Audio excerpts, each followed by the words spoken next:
आज के वीडियो में गोलीय दर्पण का मुख्य फोकस और फोकस दूरी क्या होती है, principal focus and focal length of spherical mirror क्या होता है, देख लीजिए।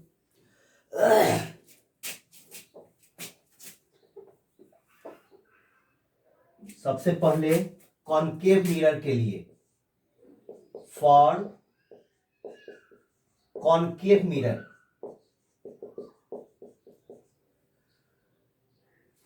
अवतल दर्पण के लिए,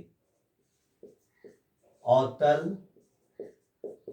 दर्पण के लिए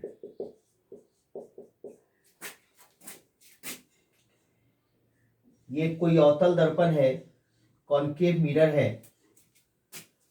निश्चित रूप से इसका उठा हुआ जो सरफेस है वह सिल्वरिंग किया हुआ है, कलई किया हुआ है। तो अंदर वाली जो सतह होगी वह दर्पण की तरह काम करेगी। ये हो गया कॉनकेव मिरर, ये हो गया प्रिंसिपल एक्सिस, और ये पॉइंट P जो है उसका पोल हो गया। यहां सेंटर ऑफ कर्वेचर C हो गया। मान लीजिए लाइट रे इंसिडेंट हो रही है किसी पॉइंट पर, किसी पॉइंट A पर लाइट रे इंसिडेंट हो रही है किसी पॉइंट A पर। C से A तक जो लाइन हम ड्रॉ कर रहे हैं, डॉटेड लाइन, यह क्या है, पॉइंट A पर परपेंडिकुलर है। पॉइंट A के लिए यह normal on point of incidence, आपतन बिंदु पर लंब होगा। कैसे लंब होगा, परपेंडिकुलर कैसे होगा, तो हम आपको पहले कई बार बता चुके हैं कि कोई सर्किल या कोई स्फीयर के लिए रेडियस ड्रॉ कीजिएगा, जिस पॉइंट पर रेडियस ड्रॉ कीजिएगा उस पॉइंट पर वह रेडियस परपेंडिकुलर होगा। जैसे मान लीजिए यह रेडियस हमने ड्रॉ किया, यह इस पर परपेंडिकुलर कैसे है, कैसे पता करते हैं परपेंडिकुलर कैसे है, उस पॉइंट पर एक टेंजेंट खींच देते हैं, एक स्पर्श रेखा खींचते हैं, टेंजेंट खींचते हैं। क्या दिखता है, यह कोण 90 का दिखता है। यानी उस पॉइंट पर यह जो रेडियस r है वह क्या है, परपेंडिकुलर है।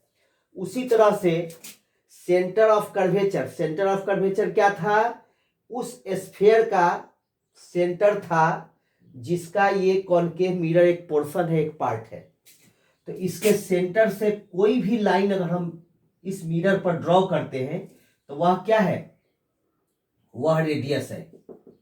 यहां देख लीजिए, यह भी रेडियस है, यह भी रेडियस है, यह भी रेडियस है, और जो भी रेडियस है वह कहां है, क्या है, परपेंडिकुलर टू दैट पॉइंट। जैसे मान लीजिए पॉइंट B पर हम ये ड्रॉ किए, ये भी परपेंडिकुलर है।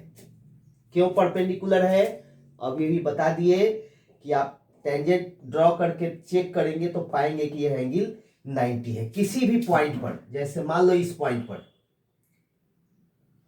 इस पॉइंट पर, तो यहां पर परपेंडिकुलर ड्रॉ करके देखेंगे, सॉरी टेंजेंट ड्रॉ करके देखेंगे तो पाएंगे कि यह भी 90 का एंगल है, यह भी 90 का एंगल है। ठीक है, यानी कि परपेंडिकुलर है। अब देखिए लॉज ऑफ रिफ्लेक्शन क्या कहता है, जितना एंगल बनाते हुए इंसिडेंट होगा नॉर्मल से, उतना ही एंगल बनाते हुए वापस लौट जाएगा। तो जितना एंगल बनाते हुए इंसिडेंट हुआ उतना ही एंगल बनाते हुए वापस लौट गया। वापस लौटने पर क्या है, किसी एक पॉइंट पर मिल रहा है। ठीक है, तो जिस पॉइंट पर मिलेगा वही पॉइंट कहलाएगा प्रिंसिपल फोकस, मुख्य फोकस किसका, इस अवतल दर्पण का, इस कॉनकेव मिरर का। उसी तरह से इधर देखिए, इधर लाइट रे, इधर लाइट रे, यह भी आफ्टर रिफ्लेक्शन जितने एंगल पर आया है ये लाइट रे जितने एंगल से इंसिडेंट हुई है उतने ही एंगल से रिफ्लेक्ट हो गई। ये कहता है लॉज ऑफ रिफ्लेक्शन। तो लॉज ऑफ रिफ्लेक्शन के यहां पालन हुआ, लाइट रे जितने एंगल पर इंसिडेंट हुई उतने ही एंगल पर रिफ्लेक्ट होकर के चली गई, और जिस पॉइंट पर ये लाइट रे मिल रही है उसी पॉइंट को हम लोग कहते हैं principal focus of the concave mirror. ठीक है, ये थर्ड लाइट रे के बारे में भी देख लीजिए, जो परपेंडिकुलर इंसिडेंट हो रही है परपेंडिकुलर ही वापस लौटेगी, वह भी फोकस एफ से पास करेगी।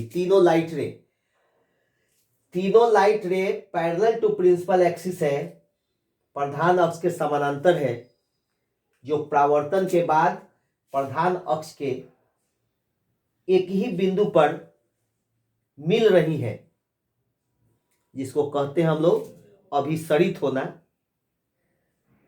कन्वर्ज होना।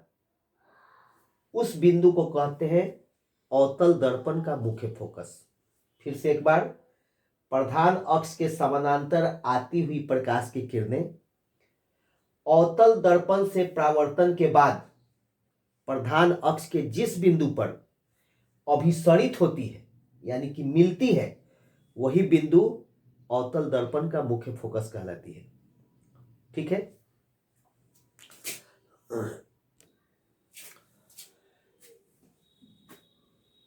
light rays parallel to principal axis converge to a point on principal axis after reflection through concave mirror is called principal focus of the concave mirror.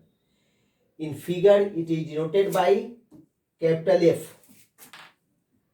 ठीक है, and the distance between pole P and focus F is called focal length. ठीक है, इसी को मैं हिंदी में भी लिख देता हूं।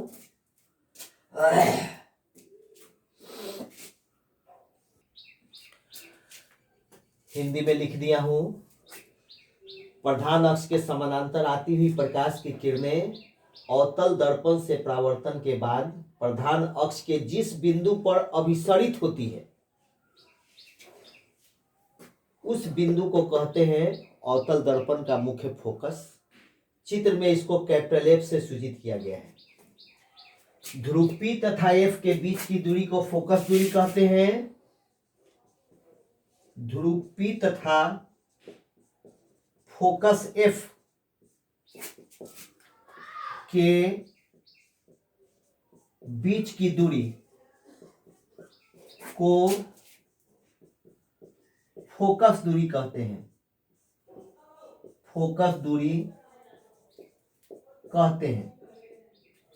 चित्र में इसे स्मॉल एफ से सूचित किया जाता है।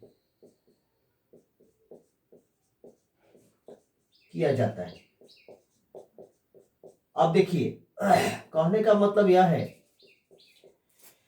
कि यह फोकल लेंथ पॉजिटिव है या नेगेटिव, इसको क्या मानिएगा। तो ये इंसिडेंट रे है, क्या बताए थे, इंसिडेंट रे के डायरेक्शन में जो डिस्टेंस है वह पॉजिटिव, यानी P से आगे की ओर डिस्टेंस पॉजिटिव और P से पीछे की ओर डिस्टेंस क्या हो जाएगा, नेगेटिव हो जाएगा, क्योंकि इंसिडेंट रे का डायरेक्शन है लेफ्ट टू राइट और P से हम लेफ्ट की ओर आ रहे हैं, यानी अपोजिट डायरेक्शन में, इंसिडेंट रे के अपोजिट डायरेक्शन में आ रहे हैं, इसलिए यह लेंथ क्या हो जाएगा, यह फोकल लेंथ क्या हो जाएगा, नेगेटिव हो जाएगा। तो एक स्टार का चिन्ह देकर के मैं लिख देता हूं, फोकल लेंथ ऑफ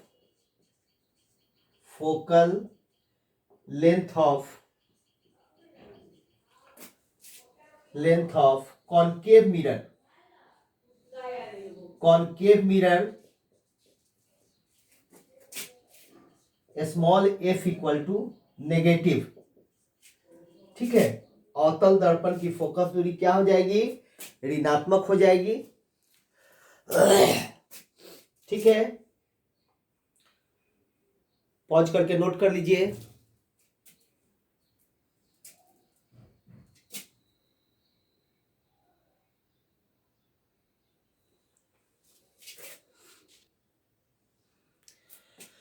अब उत्तल दर्पण का फोकस और फोकस दूरी, ठीक है।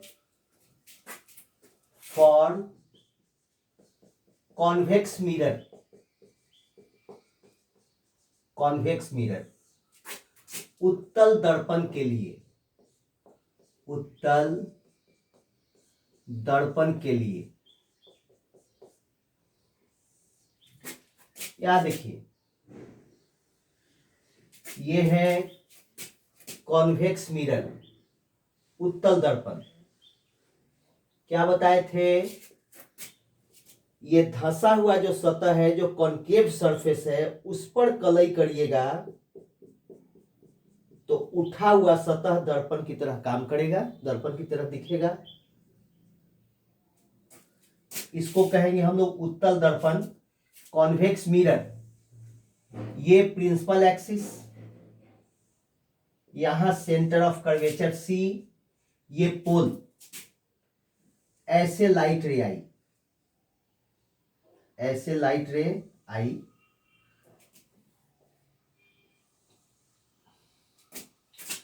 इस लाइट रे के लिए यह AC नॉर्मल है, इस लाइट रे के लिए यह BC dotted line BC normal है,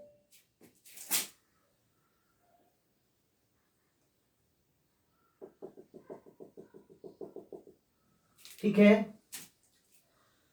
अब सवाल है कि यह डाइवर्ज होगी, तो डाइवर्ज क्यों होगी, क्यों कॉन्वेक्स मिरर से डाइवर्ज होगी। सो देखिए, अब जितना एंगल लाइट रे के द्वारा बन रहा है, इंसिडेंट रे के द्वारा, आपतित किरण के द्वारा, उतना ही एंगल परावर्तित किरण के द्वारा भी बनना चाहिए, रिफ्लेक्टेड रे के द्वारा ही भी बनना चाहिए। अगर रिफ्लेक्टेड रे को अंदर हम उड़ाते हैं, ऐसे घुमा देते हैं, ऐसे करते हैं, तो एंगल क्या हो जाएगा, ये एंगल बड़ा हो जाएगा, लॉज ऑफ रिफ्लेक्शन को पालन नहीं करेगा, लॉज ऑफ रिफ्लेक्शन को ओबे नहीं करेगा। लॉज ऑफ रिफ्लेक्शन कहता है कि जितना एंगल यह होना चाहिए उतना ही एंगल यह होना चाहिए। तो दोनों एंगल को इक्वल करने के लिए करना क्या पड़ेगा, इस लाइट रे को उस साइड में जाना पड़ेगा, ऐसे जाना पड़ेगा, ऐसे, उस लाइट रे को ऐसे जाना पड़ेगा, यानी डाइवर्ज होना पड़ेगा। जितना एंगल बनाते हुए डॉटेड लाइन परपेंडिकुलर है, जितना एंगल बनाते हुए इंसिडेंट हुआ, उतना ही एंगल बनाते हुए रिफ्लेक्ट होना होगा। ऐसे चली गई। उसी तरह यह लाइट रे भी जितनी एंगल बनाते हुए इंसिडेंट हुई है, उतनी ही एंगल बनाते हुए रिफ्लेक्ट होना होगा, ऐसे, उतनी ही एंगल। जितना एंगल ऑफ इंसिडेंस उतना ही एंगल ऑफ रिफ्लेक्शन, जितना आपतन कोण उतना ही परावर्तन कोण। यही कहता है परावर्तन का नियम, I = R। अब ये दोनों लाइट रे कहीं नहीं मिलेगी, ये लाइट रे इधर जा रही है, ये लाइट रे उधर जा रही है, दोनों लाइट रे आगे कहीं नहीं मिलेगी। तो पीछे बढ़ाने पर जहां मिलती हुई दिख रही है, दोनों लाइट रे पीछे बढ़ाने पर एक ही पॉइंट से मिलती हुई दिख रही है, यानी यह कहिए कि इस पॉइंट से निकलती हुई, इस पॉइंट से डाइवर्ज होती हुई दिख रही है, अपसृत होती हुई दिख रही है। इसी पॉइंट को हम लोग कहेंगे उत्तल दर्पण का मुख्य focus, principal focus of the convex mirror. क्या बताए, light rays parallel to principal axis of convex mirror, after reflection it appears to diverge from a point on principal axis. This point is called principal focus of the convex mirror. ठीक है। प्रधान अक्ष के समानांतर आती हुई प्रकाश की किरणें उत्तल दर्पण से परावर्तन के बाद जिस बिंदु से अपसृत होती हुई प्रतीत होती है, वह बिंदु कहलाता है उत्तल दर्पण का मुख्य फोकस। ठीक है, चलिए इसको लिखते हैं।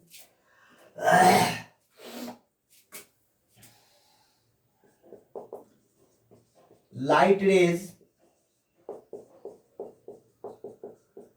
Parallel to principal axis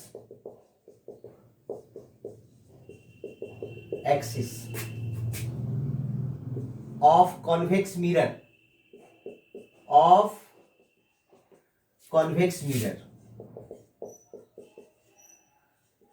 appears to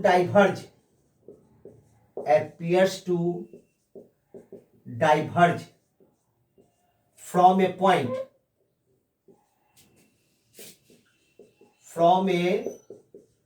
point on principal axis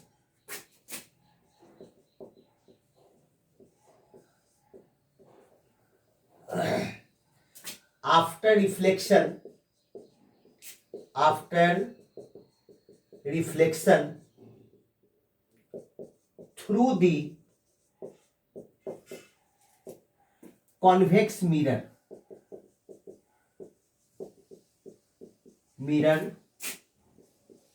this point is called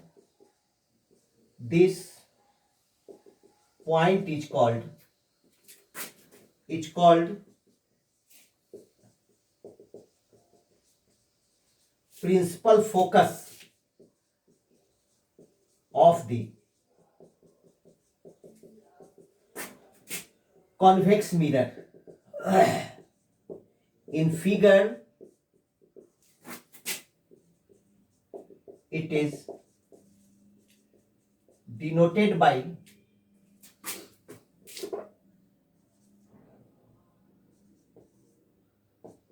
capital F.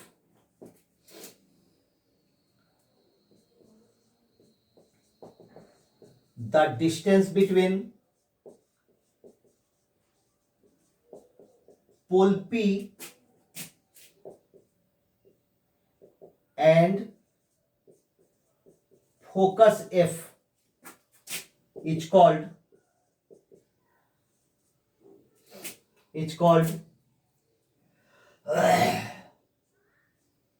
focus F is called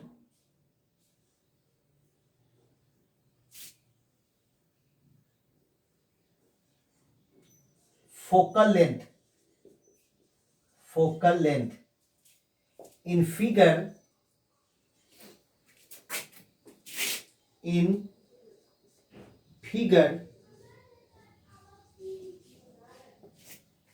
the focal length is denoted by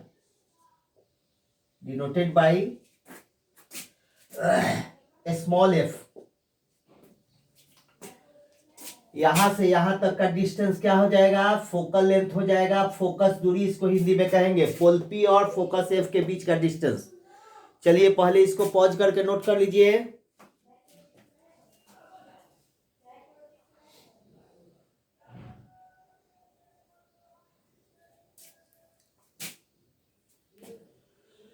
इसी को अब हिंदी में भी मैं लिख देता हूं।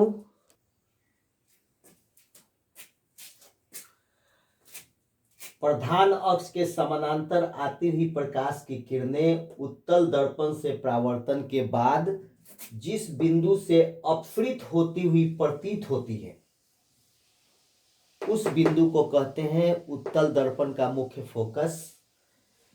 ध्रुव P तथा मुख्य फोकस F के बीच की दूरी को कहते हैं फोकस दूरी। अब देखिए यह फोकस दूरी धनात्मक है या ऋणात्मक है, पॉजिटिव है और नेगेटिव है। तो निश्चित रूप से यह डिस्टेंस क्या है? पॉजिटिव है। क्यों पॉजिटिव है? इसलिए कि हम इंसिडेंट रे के डायरेक्शन में सभी डिस्टेंस को पोल P से मापना है। हम पोल P से इंसिडेंट रे आपतित किरण की दिशा में यह दूरी माप रहे हैं, इसलिए यह क्या होगा? धनात्मक होगा। समझ में आई बात? आज के इस वीडियो में इतना ही।